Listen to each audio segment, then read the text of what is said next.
교육이라는 제목으로 은혜 나누길 원합니다. 오늘날 화두는 AI, 인공지능입니다. 중국 베이징에 있는 천년 사찰 룽치원사에 가면 AI 스님이 있다고 해요. 키가 한 60cm 정도 되는 AI 로봇인데 이 동자 스님이 경내에 다니면서 사람들을 만나고 사람들이 사랑은 뭡니까? 행복해지려면 어떻게 해야 되나요? 일하기 싫어요 라는 이런 질문들을 하면 고승들의 방대한 설법 데이터를 순식간에 분석해서 답을 준다고 합니다. 놀랍죠? 근데 인간 스님과 상담할 때보다 부담이 적어서 찾는 이들이 많다는 뉴스를 제가 8년 전에 벌써 본 적이 있어요. 얼마나 더 개발이 많이 되었겠습니까? 이제 마음의 안식을 얻는 자리까지 AI가 파고든 것입니다. 그럼에도 불구하고 AI가 절대로 대체할 수 있는 영역이 하나 있으니 무엇일까요? 바로 자녀를 교육하는 일이에요. 자녀는 하나님께서 주신 최고의 선물이자 축복인 줄 믿습니다. 그러나 동시에 우리에게 맡겨진 책임이며 사명이에요. 오늘은 어떻게 하면 자녀를 믿음 안에서 잘 기를 수 있을지 에베소서 6장 4절 말씀을 바탕으로 유대인의 교육 방법을 가지고 교훈 얻기를 원합니다. 오늘 본문 말씀을 한 번 더 읽어주실까요? 시작!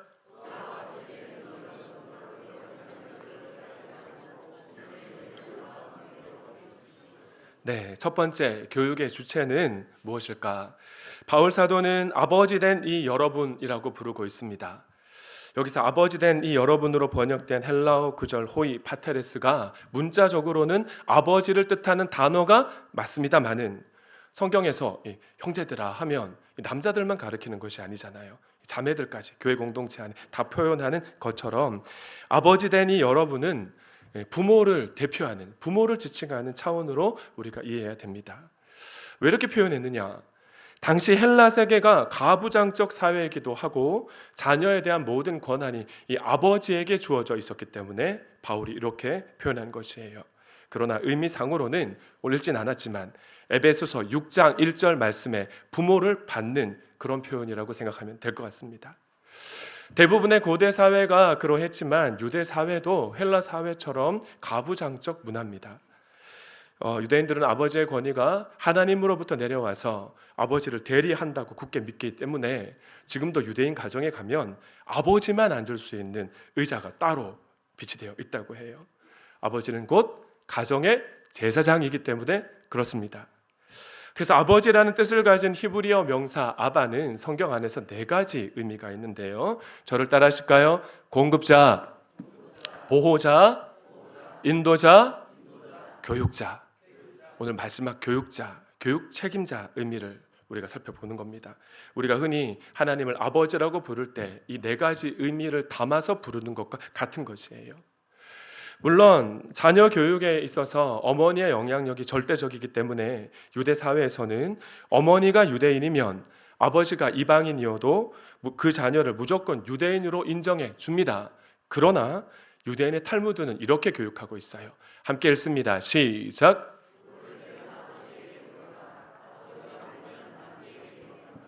여러분, 유대 사회에서 자녀 교육의 책임자가 누구라는 말입니까? 가정의 제사장인 아버지라는 말입니다. 어머니는 그저 남편의 충실한 조력자일 뿐이에요. 아버지가 자녀 교육의 책임자인 것입니다. 그래서 남편 전도를 우리가 해야 되는 거겠죠. 근데 만약 아버지가 자녀와 친밀한 관계가 형성되어 있지 않다면 자녀 교육하려다가 어떤 일이 벌어지게 될까요? 자녀와의 관계가 깨어질 수도 있겠죠. 뭔가 부담을 주는 그런 일들이 교육일 수 있으니까요. 그래서 유대인 아버지는 퇴근하고 나면 가능한 약속을 잡지 않고 일찍 들어와서 자녀와 함께 놀아주는 시간을 가진답니다. 아무리 바빠도 자녀와 함께 저녁 식사를 하려고 애를 쓰고요. 그러다 보니 자녀와 함께 많은 대화를 나눌 수가 있게 되는 것이죠. 이것을 가리켜서 유대인의, 저를 따라 하실까요? 밥상머리 교육. 들어보셨을 것 같아요. 유대인의 밥상머리 교육이라고 합니다. 대표적으로 스티븐 스필버그 감독이 있는데 이티와 신들러 리스트, 라이언 일병 구하기, 조스 시리즈로 유명한 유대인 감독입니다. 스필버그는 중요한 사업상의 이야기가 저녁 시간 넘어서 밤까지 이어질 것 같으면 아예 대화하는 회의해야 하는 그 클라이언트를 자기 집 저녁 식사에 초대한다고 해요. 왜 그렇게 할까요? 그렇게 해서라도 자녀와의 저녁 식사 시간을 지키려고 애를 쓰는 겁니다. 자녀도 그 모습을 보게 될 것이고. 이 같은 스티븐 스필버그 감독의 밥상머리 교육은 부모님에게 전수받았다고 하는데 그가 이렇게 고백해요. 내가 학업보다 다른 분야에 빠져서 엉뚱한 상상만 일삼는데도 부모님은 항상 나의 이야기에 귀 기울여 주셨고 재밌다고 격려해 주셨다. 어떤 시간에? 특별히 식사 시간에.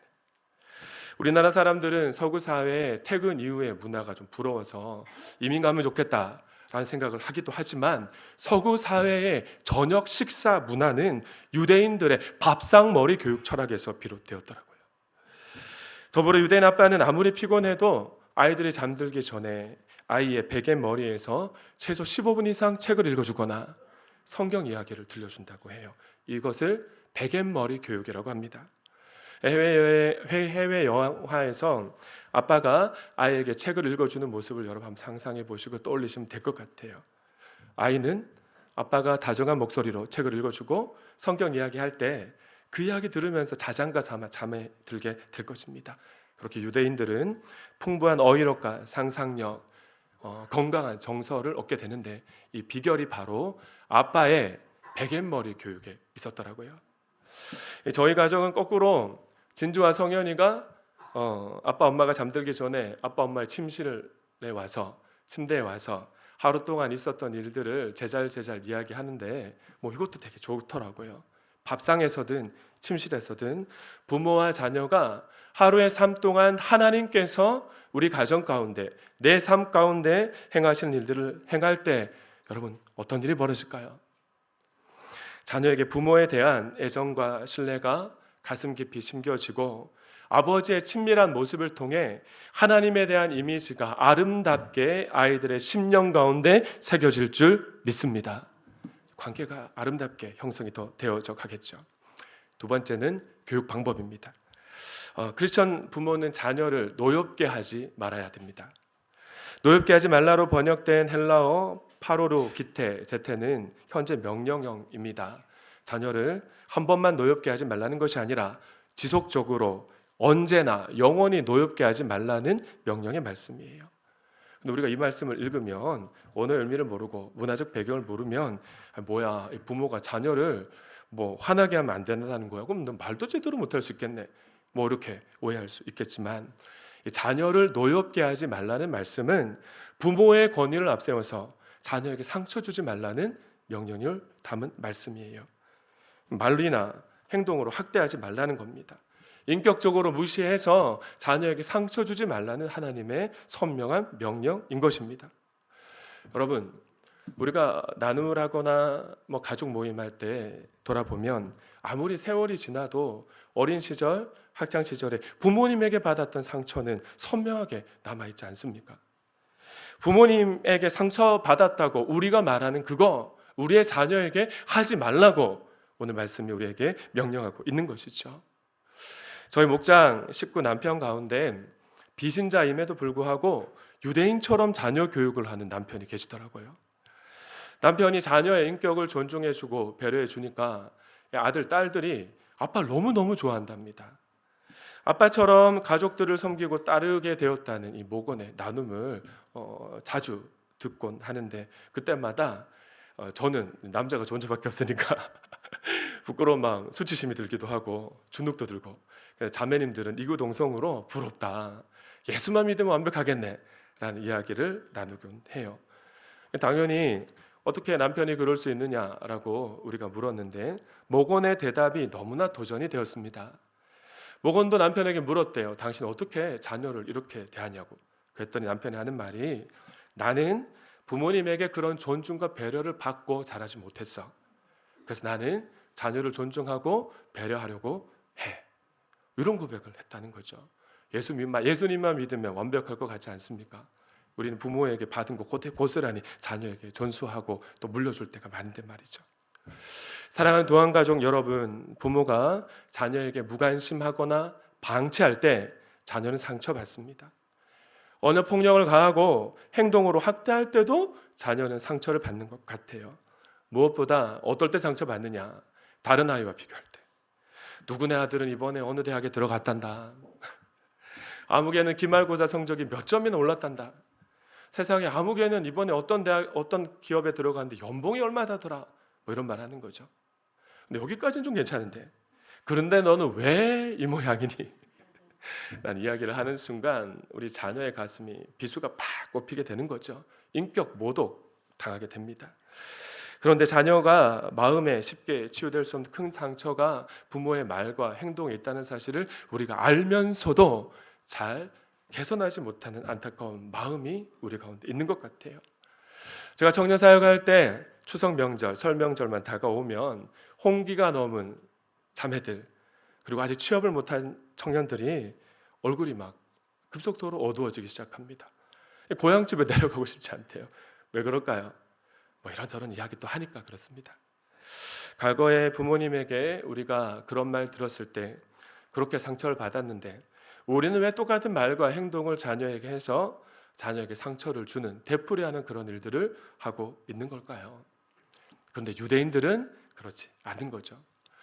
언젠가 말씀드렸던 것처럼 유대인들은 혹시라도 나의 자녀가 메시아일 수 있기 때문에 절대로 자녀에게 무관심하거나 자녀를 무시하지 않습니다.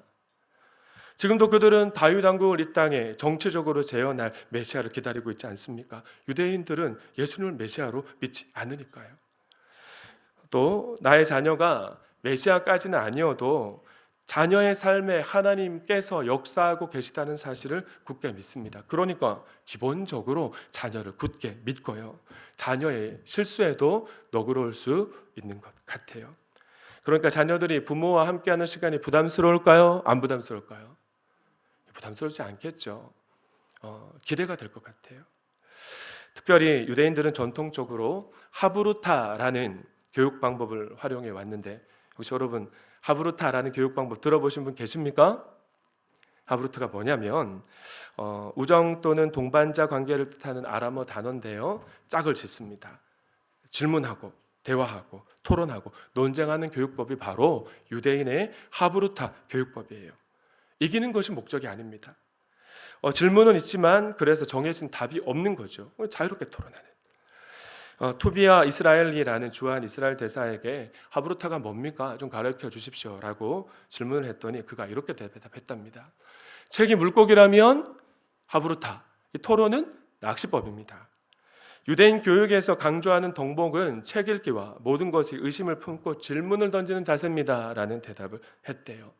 한 인격체로 아무리 어린 자녀라도 한 인격체로 여길 수 있기 때문에 이런 교육을 할 수 있는 거 아니겠습니까? 철저하게 대화하고 부모가 강압하면서 주입하려고 하지 않고 대화해 나가는 거죠. 혹시라도 자녀가 뭔가 잘못했어요. 그래서 야단칠 일이 있으면 먼저 기도합니다. 화가 난 감정을 드러내지 않고 평정심을 찾은 이후에 먼저 아이에게 자초지정 이야기를 듣고 벌을 주더라도 대화를 통해 규칙을 정한 후에 결정한다고 하죠. 근데 우리나라 부모의 대부분은 어떤가요? 그렇지 못할 때가 많고 자기가 이루지 못한 꿈들을 자녀가 이루어주기를 바라는 마음으로 너가 그렇게 되어야 행복할 수 있다라는 그 주입하는 말들을 계속하니까 자녀도 상처가 되고 부모님과 대화하는 것이 부담스러운 것 같아요. 저는 저희 아버지에게 서울대 법대를 가야 되고 판검사가 되어야 행복할 수 있다는 이야기 엄청 들으면서 좀 많이 시달렸던 것 같습니다. 유대인들은 하나님께서 각 사람에게 독특한 재능을 주셨다 굳게 믿습니다. 그래서 최고가 되라고 말하지 않아요. 요구하지도 않고 뭐 그렇게 부모가 꿈을 꾸지도 않습니다. 왜일까요? 반에서 베스트는 딱 한 명뿐이지만 유니크, 독특함은 모든 사람, 모든 학생들이 될 수 있기 때문에 그래요. 그래서 남보다 뛰어나려고 하지 말고 남과 달라지는 너의 재능을 발견하라고 가르치는 것이죠. 말만 하는 게 아니라 아이의 재능이 무엇인지 알아내려고 하브루타 교육법을 통해서 어려서부터 아이의 지적 호기심을 부단히 자극하면서 질문하고 대화하고 토론하는 방법을 이어나가는데 대표적인 예가 에디슨과 아인슈타인입니다. 그럼 이 두 사람도 유대인이라는 사실 알고 계시죠? 근데 에디슨은 학습 장애로 판정받았었잖아요. 아인슈타인은 지진아로 분류되었습니다. 그럼에도 불구하고 그들이 세계적인 과학자가 될 수 있었던 힘이 바로 유대 어머니와 아버지의 유니크에 대한 믿음 때문이었습니다. 여러분, 자녀의 참 주인은 하나님이신 줄 믿습니다. 하나님께서 여러분 자녀에게 독특한 재능을 주셨고요, 자녀의 인생을 지금도 가장 좋은 길로 인도하고 계시다는 사실을 믿으실 수 있기를 바랍니다. 할렐루야.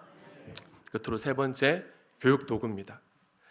크리스천 부모는 주의 훈련과 훈계로 자녀를 기르라고 바울 사도가 명령하고 있는데, 주의 훈계와 교훈으로 자녀를 기르라는 말씀은 하나님의 마음으로 자녀를 훈육하고 기르라는 명령의 말씀이에요. 하나님의 마음으로 자녀를 훈육하고 기르려면 무엇을 가지고 가르쳐야 될까요? 디모데후서 3장 16절, 너무 잘 아는 말씀인데 함께 읽어주십니다. 시작.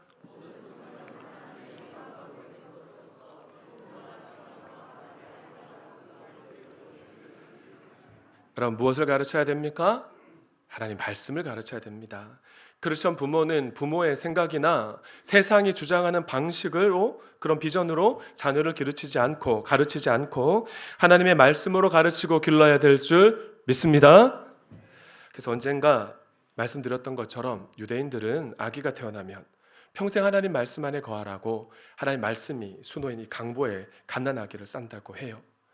이후에는 말을 알아듣든지 알아듣지 못하든지 아직 아기가 어려도 갓난아기 때부터 귀에 하나님의 이야기, 말씀을 들려주고요, 자녀가 말귀를 알아듣기 시작하는 순간부터 신명기 6장 7절 말씀에 따라 성경을 가르칩니다.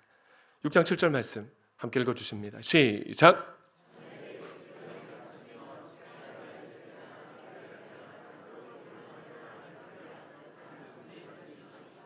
네, 자녀 교육, 유대인들은 성경 암송으로 시작합니다.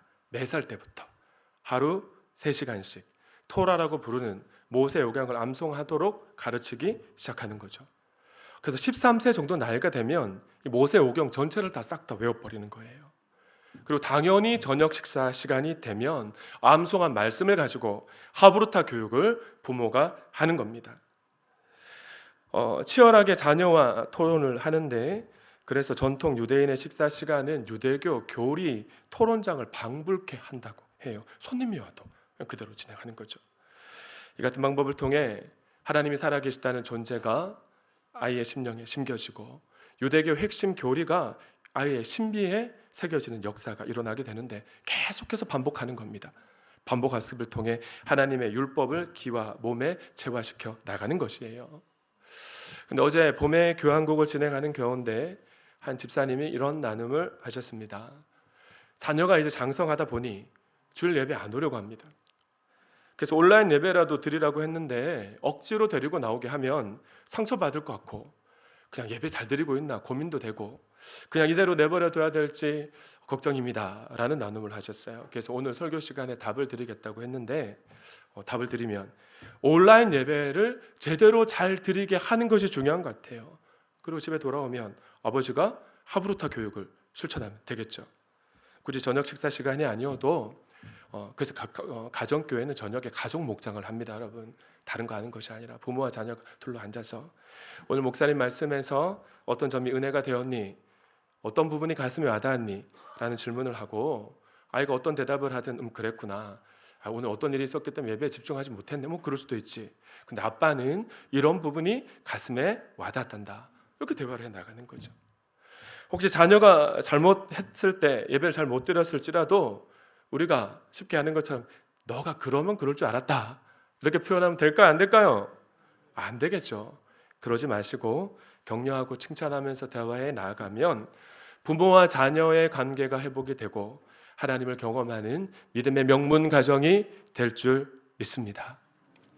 사랑하는 도안가족 여러분, 하나님은 자녀 교육의 책임을 부모에게 주셨습니다.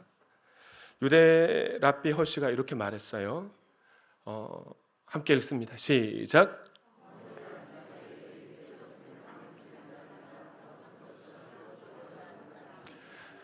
여러분, 이 사명은 학교가 대신할 수 없습니다. 일주일에 한 번 만나는 교육자나 교육 목자가 대신할 수 있는 것이 아니에요. 부모가 책임져야 하는 부모의 사명인 것입니다. 사실 유치원 가기 전에 인성의 85%가 결정된다고 하지 않습니까? 유대인들은 성인식을 13세에 치르는데 성인식을 치르는 13세 전까지 부모의 사랑을 풍성히 받고 인정받고 격려를 받으면서 자라야 정서적으로 안정되고요. 무엇보다 내가 나를 사랑할 수 있는, 그래서 다른 사람도 사랑할 수 있는 하나님의 사람으로 자라갈 수 있는 것이죠. 근데 저는 초보 아빠 시절에 진주는 장인 장모님 키워줘가지고 제가 직접 키우지 못했고, 성현이 둘째 아기 때 성현이부터 제가 키우기 시작했는데 애가 잠을 안 자는 겁니다. 밤새도록 페페 우니까. 엄마는 출근해야 되고 제가 신학을 늦게 시작을 해서 학교도 뭐 가고 또 이런저런 일들도 해야 되는데 너무 안 자니까 이 녀석 옷장 문 열어놓고 벽에 걸어놓을까 이런 생각도 제가 하기도 했었는데, 저보 아빠 엄마들이요, 아이가 울거나 칭얼대면 피곤하고 지치지만 안아주십시오.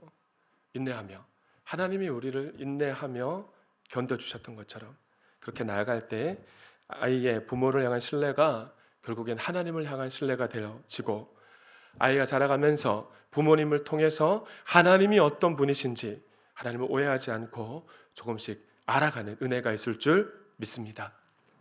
말씀을 맺습니다. 오늘 유대인의 이야기 좀 많이 하는데 저녁 식사 이야기로 설교를 마치려고 해요. 일반적으로 유대인들은 저녁 식사를 할 때 감사로 시작한답니다. 그리고 여러 가지 관심사에 대해 이야기하는데 뭐 추궁이나 서로를 향한 비난이 없대요. 대화의 주 내용이 잘했다, 그럴 수도 있지, 격려하고 축복하고. 먼저 아버지가 시작하는 거예요. 하루의 삶 가운데 하나님이 함께 하셔서 우리 가족이 건강하게 한자리에 모일 수 있었음에 감사합니다. 이렇게 나눔을 하고 아내를 막 축복해 주는 거죠. 그럼 어머니가 받아서 또 하루 동안 있었던 일들을 감사하고, 특별히 자녀와 하루 동안 이제 같이 잇대어 있는 것이 어머니니까 어머니가 자녀가 잘한 일들을 구체적으로 하나하나 열거하면서 칭찬하는 겁니다. 격려하는 겁니다. 위로해 주는 겁니다.